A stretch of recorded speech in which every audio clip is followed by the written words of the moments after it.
Hey guys, magandang araw po sa inyong lahat, Luzon, Visayas at Mindanao at syempre kung saan po nakakaabot itong aking video. Merry Christmas po sa inyong lahat. So nakatanggap na ba ng 13-month pay ang lahat ng ating mga 5-9? So kung hindi pa mga 5-9 ay obligahin nyo na po yung inyong agency. At mag-isip-isip na po kayo ngayong 2026 dyan sa inyong present agency. Kung karapat-dapat pa ba kayo magtagal dyan o hindi na, no? Kasi mga 5-9, ang 13-month pay natin is hindi lang po yan natin privilege. Yan po ay karapatan po natin bilang isang manggagawa na makatanggap ng ating 13-month pay. So alam ko po mga 5-9 na hindi lahat po ng security agency ay nagbibigay ng 13-month pay. Dahil naranasan ko rin po yan dati nung baguhan pa lang ko sa security industry.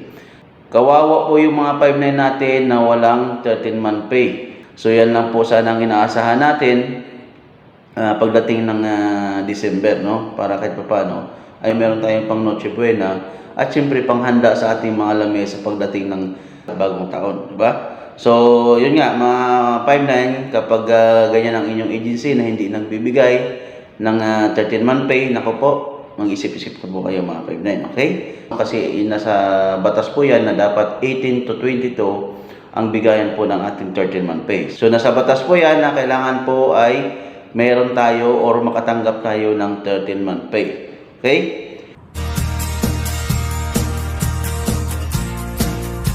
So yun mga 5-9, ang pag-usapan natin sa video ito is regarding po ito sa comment ng ating subscriber patungkol po sa SBR. So although meron na po akong ginawang video regarding dito, no? So ngayon mga 5-9 ay itatakil lang din natin dahil yun nga, marami pa rin nagtatanong, no? So, ang sabi po niya mga 5-9, Idol, nagpalakad ako, SBR pa lang dumating. Matagal pa daw yung card ko. Tapos sabi ko, pwede appearance na lang. Punta ako Krami, magpa-capture daw ako. Pero may SBR na ako. Magbabayad ulit ba ako sa SBR? Okay. So, yung tinatawag natin na SBR mga 5-9 or Special Bank Receipt, yan po ang meaning ng SBR, no? Sa hindi pa nakakalam. So, ang SBR natin mga 5-9, gaya nga po nung nabanggit ko sa aking previous video, yan. Ang SBR po natin is dalawa po yan, no? So, meron po tayong tinatawag na SBR na manggagaling sa training center at meron po tayong SBR na manggagaling sa SOSYA. Okay? So, yung SBR mga 5-9, na legit or pwede nating gamitin para pampalit, pansamantala sa ating license is yung SBR na manggagaling po sa SOSYA. Yun po ang legit na SBR. So yung SBR na galing lamang sa training center, wala pong visa yan mga 5-9. Tandaan nyo po, no? Wala pong visa yan. So pag sinabi nilang matagal pa yung card, pero SBR na ito, so hindi po yun legit at hindi po yon talagang totoo mga 5-9, no? Dahil po ang SBR na legit ay marireceive nyo po yan kasama na po ang inyong license card, no? Kasi mga 5-9, kapag magpa-capture kayo doon sa SOSYA, pagkabayad ninyo mga 5-9, yun yung SBR, no? Na i-issue sa inyo. So, halimbawa, no, inisyuhan na kayo ng SBR or yung tinatawag natin na OP issuance, no, sa window na yon. Pag nagpa-capture kayo doon, so yun po yung SBR ang dala-dala ninyo, dadalhin po ninyo yan sa land bank, no? Doon kayo magbabayad. So, resibo po yun mga 5-9, no, nang babayaran po ninyo. Then, after po ng payment sa land bank, proceed na kayo sa capturing. Pagka-picture po sa inyo, lalabas na po mga ilang minuto yung card po ninyo.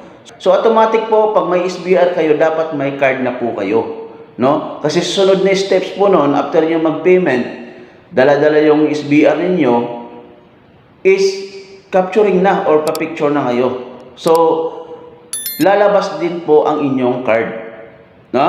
So yun po ang isipin natin mga 5-9. Magkaiba po yung SBR nang galing sa training center at galing po sa SOSYA. So, ang legit po na SBR is manggagaling po sa SOSYA. Halos sabay po yan na i-issue kasama po ang inyong card. No? Pag sinabi po ng nag-ayos ng license sa inyo na wala pa yung card nyo, matagal pa yung card, SBR muna. So hindi po yun legit na SBR. So hindi nyo po yun magagamit sa inyong duty. Okay? So friendly reminders lang yan mga 59, no? Lalo na pa dun sa mga wala pang idea, wala pang ganong alam pagdating po sa ganyan. Na siyempre, lalo po nagpalakad, no? So sunod-sunod lamang po doon kung ano sasabihin ng tao na kausap niya or training center.